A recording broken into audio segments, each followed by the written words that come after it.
I've talked to you earlier about HOA syndrome, the syndrome that people get specifically from living in HOAs. Now, this is laughable to some, as I've said, and makes no sense, and oh, you just made that up. And the answer is, as a result of research, yes, I created or identified something that previously didn't exist because it didn't exist. But it does exist now. HOA syndrome, in my opinion, is real.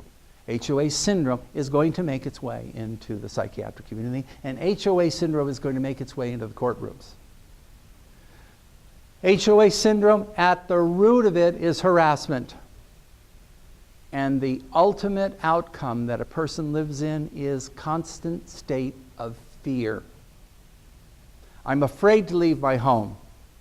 I'm afraid to let my kids play outside. I'm afraid to have people over. I'm afraid, I'm afraid, I'm afraid. And that fear induces enormous stress. Now, in the name of science, we know that that stress is harmful to you. It will impair your health. And yet we continue to harm people with it. The more you stay afraid, the more stress you're under. The more stress you're under, the more impaired your health becomes. This isn't made-up science. This is long-term, longitudinal studies. We are communities of people who are under enormous stress.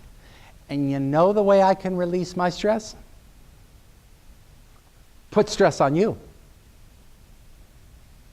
The less stress I have on me, the more stress I have in you. And you know how I'm going to do it? I'm going to become a member of the HOA board, which will give me the authority to put stress on you, which will lower my stress, and I'm going to enjoy myself. Fear